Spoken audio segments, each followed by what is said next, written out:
96.3 FM, The Source.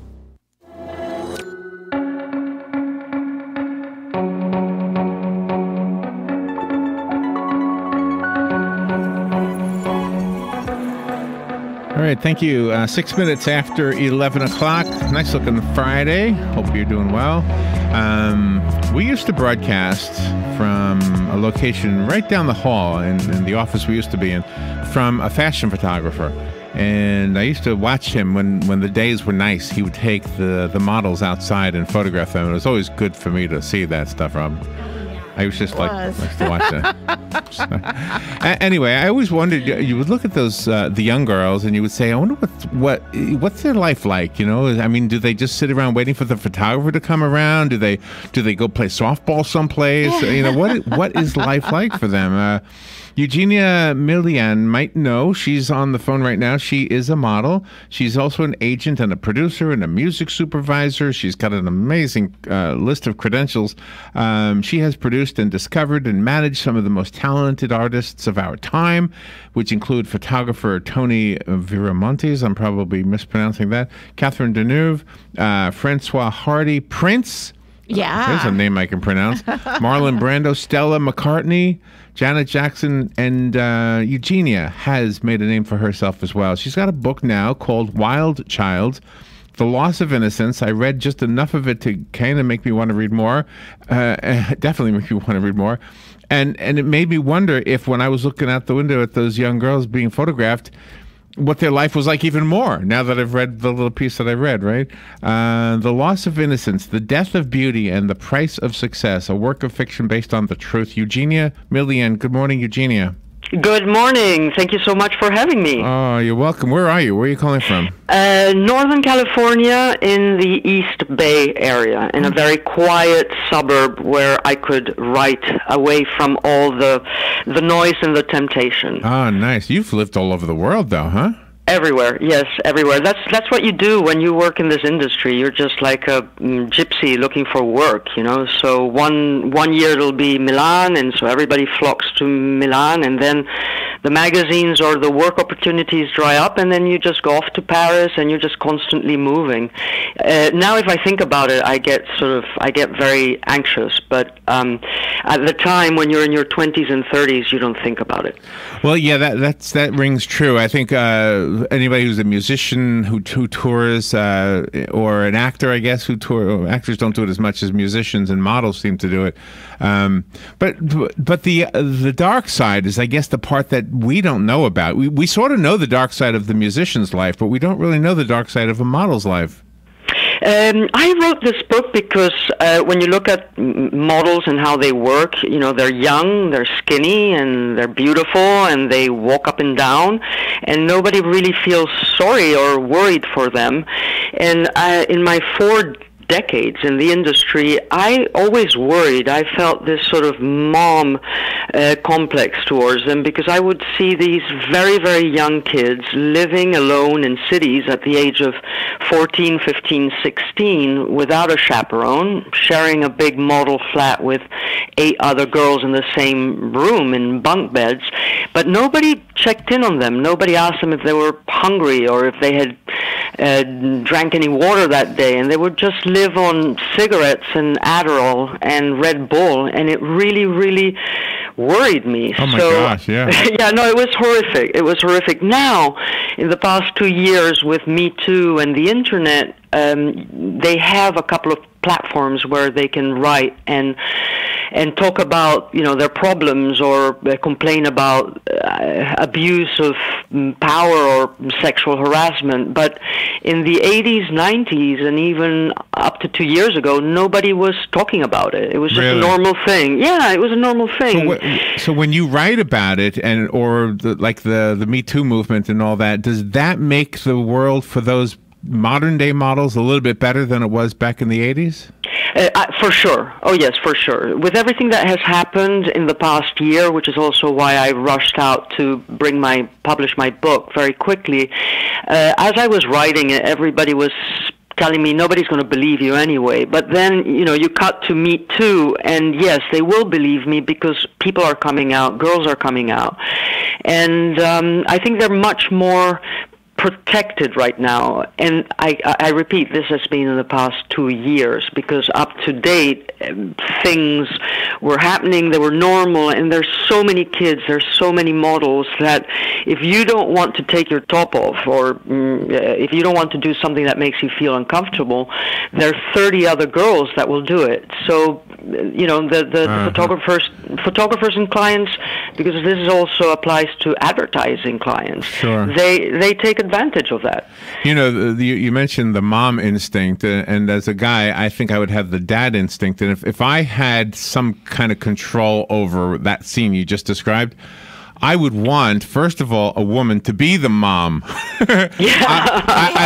I don't know. I don't know that I would trust a guy to be the dad, if that makes sense. I would trust, but I think I would have a guy there someplace who was actually under the mom to be the protector. Just some kind of a thuggy guy, Well, you see, normally that role should be the role of the booker at the agency. They should be the ones that are checking in on the girls, because they send them on these go-sees. A go-see is when a girl, not for a particular job or casting, goes to see photographers and goes to see advertising agencies, and you do that all day long. You go on 10 or 6 go-sees a day, and sometimes you wait 3 or 4 hours. You haven't eaten, you haven't gone to the ladies' room, you haven't done anything, you're just sitting in a long stairway in the cold waiting, and your booker should be in charge of telling you, protecting you, and telling you who are the shady ones that you shouldn't go to alone, and who are the people that should be offering water or even just a little bit of food while you wait. And they don't do that, because their relationships with their clients are more important than the relationships with the girls. Yeah, I can see that. They're a commodity to them, aren't they? They're a commodity. They're a commodity, and there's thousands of girls coming to the cities every year. Thousands all over the world, and it's very worrying. But I also wanted to be very respectful towards the fashion industry, because it's not just about the models, it's also young photographers, art directors. There are all sorts of people, all sorts of kids flocking to these cities to let's say, live their dream job, and they don't realize how hard it is and how driven and how professional. It's not just about beautiful girls wearing drop-dead, gorgeous designer clothes on the red carpet. It's about working with no hours, finishing at 4 o'clock in the morning during Fashion Week, or rather Fashion Month, because it's 1 week in each capital. You don't have any time to eat or sleep or anything, and you're just on. Yeah, it's very, very hard, and people are very professional. It's not like in many of those films where you see people behaving in a very superficial and, let's say, unprofessional way. It's not at all like that. That's not the industry that I know, and I wanted to write a book that spoke about that. But you would think the more reputable companies, that when the girls do come in for these shoots for the photographers and talking to art directors and things like that, that they would have, to protect their own selves, another person with them, so they're not alone with the prospective model. Well, you would think so, and I have met a lot of moms who go around with their daughters when they're underage. Underage is 15 or 16, but once the girl, is 18, the bookers will tell the moms that they're not needed anymore. A girl at 18 is very young, regardless of how she behaves on social media. She doesn't have that depth of character to be able to say no. And so when you're tired and they give you drugs just so that you can continue and you can, get on that plane at 4 o'clock in the morning, the kids don't have any notion of what is dangerous and what can affect them in the long run. Wow. Even going to have their health checked, or being weighed, or going to the dentist or anything like that.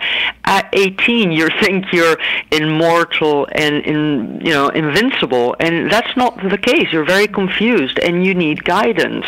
But the industry attracts young people, and the parents the parents are clueless. They think that everything's going to be okay because these kids are living together in a model flat and sharing bunk beds, and it's not okay.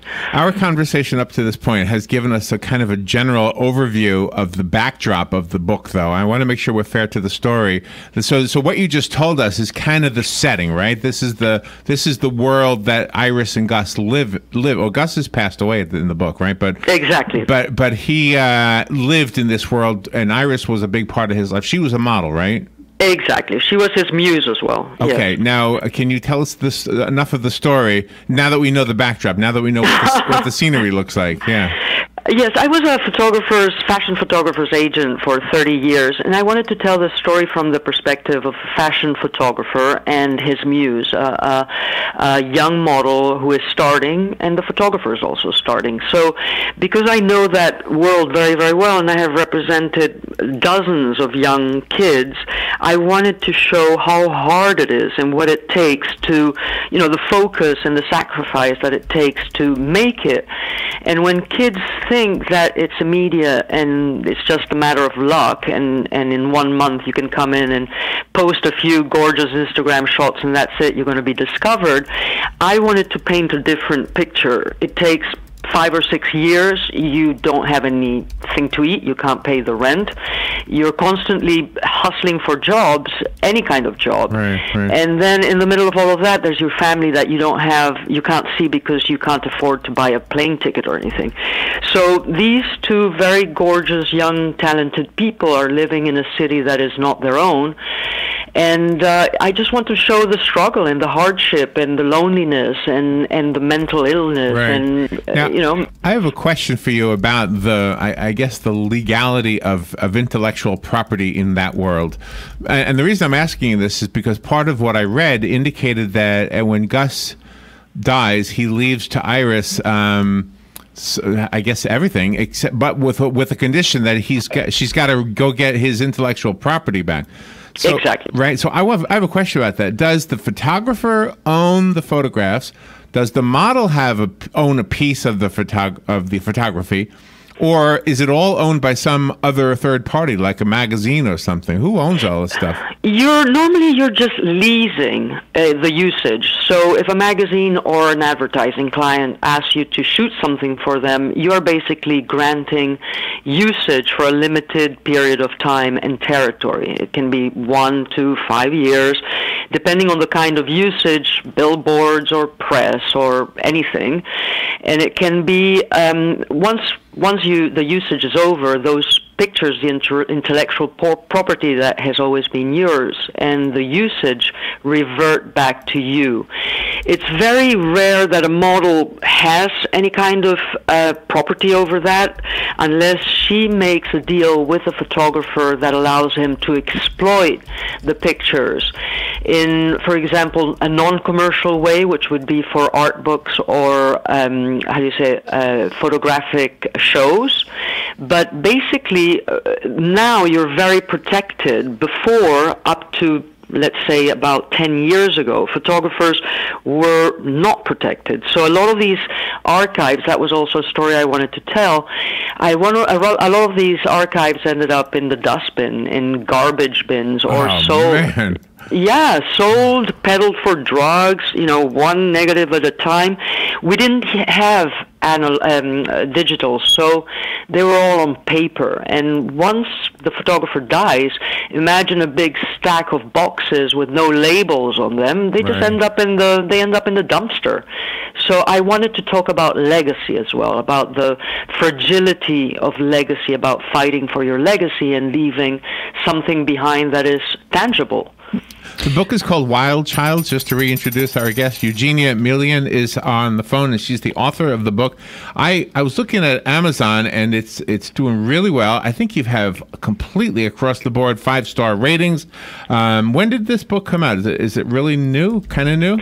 Yes, it came out on the 20th of September, but because I am self-published, it's going to take me a long time to market and to make it known. Okay. I don't have a big publishing company behind me that will get it in the bookstores. So for me, it's a long process, but it's the price to pay in order to control the content and in order to bring it out very quickly. So one thing that gives me a clue about who is reading it is the charts. You have a lot of sales in the mothers and children category on Amazon. Explain why that might be. Why is that? Because it's a story of relationships. So it's not just a story of the model and her boyfriend photographer. It's also from the point of view of a mother and her 16-year-old daughter. So we cut to Iris. She is 37 and she is a recluse. She's living in Northern California, hiding from the world. And her daughter, who's beautiful, is 16, and her daughter wants to find out more about her mother. And mothers and daughters can have very conflictive relationships, so I wanted to show how generations can heal and start a dialogue where everything before was shut down. So it's a long road trip between mother and daughter to discover the past that she has been basically hiding, and we don't know why, and we will soon find out. Is that a common description of the model-mother relationship in the industry? Does that happen quite frequently? Well, if I had a daughter, I wouldn't. There's so much that you can tell your daughter, you know. You can. I don't know. I think at 16, are you ready to hear about your mother's scandalous life? I don't think you are. Exactly. Yeah. You were very fortunate. You grew up in a household where you were exposed to famous people from a very early age, like Maria Callas and Jackie Onassis. Is that when you first discovered your love for the entertainment industry? I was 6. Between the age of 6 and the age of 11, we were living in very rural Andalusia in the south of Spain, and a lot of artists gravitated around my mother because she was very eccentric, and she was very glamorous, and she had incredible taste. So at the time, there was nobody else to entertain these stars and these very important people, and my parents entertained them. And as kids, we would sit on the couch in the living room and we would listen to all these stories, all these artists and these incredible bigger-than-life characters talking about, I don't know, their art, their passion, etc. And I would just sit there with my mouth open.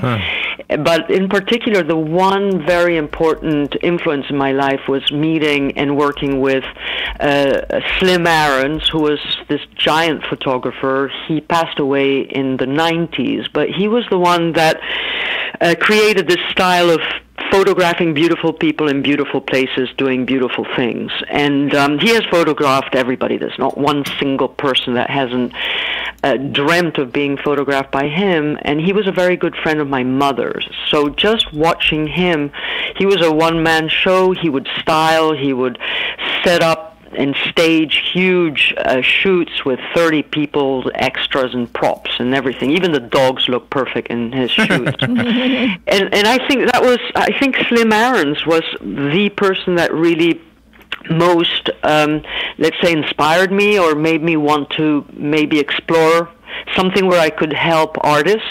For sure, yes. And how did you feel when you found out that Toni Erdmann had AIDS? It was a devastating thing.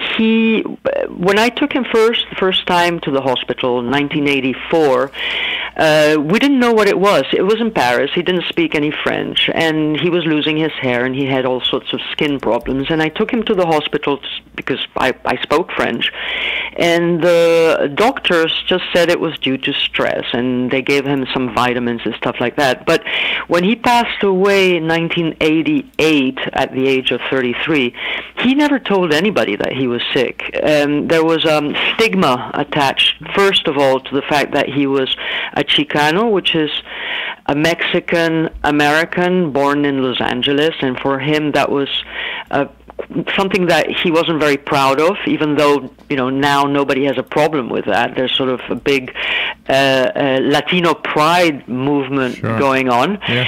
At the time, he didn't want to tell anybody that he was Mexican, and he didn't want to tell anybody that he was sick. I don't think he even knew it himself.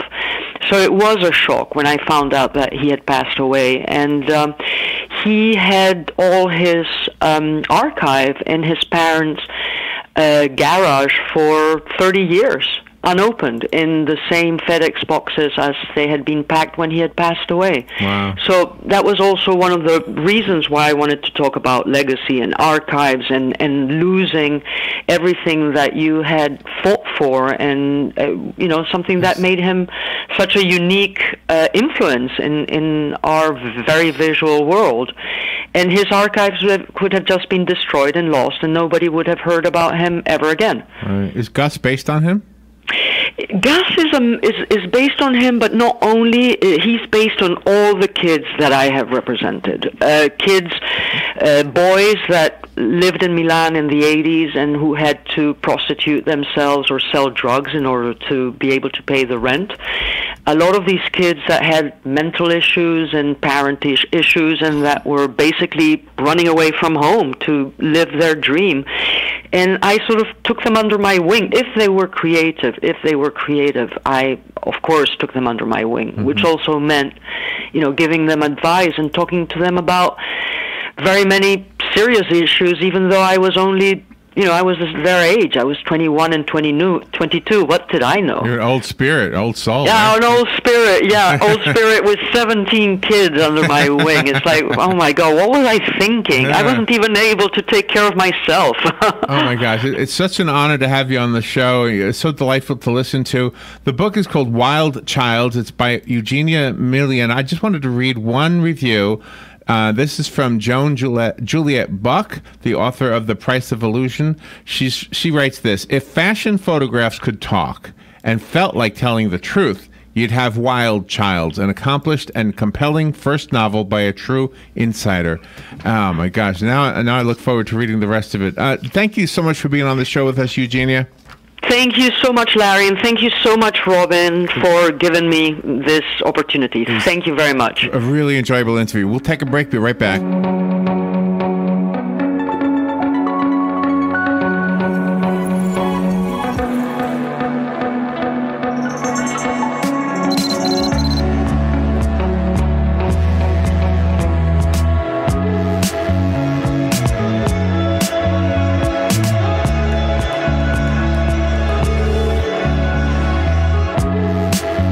Broadcasting from the Paddock Mall Studios, this is WOCA, Ocala, Gainesville, The Villages, 1370 AM, 96.3 FM, The Source.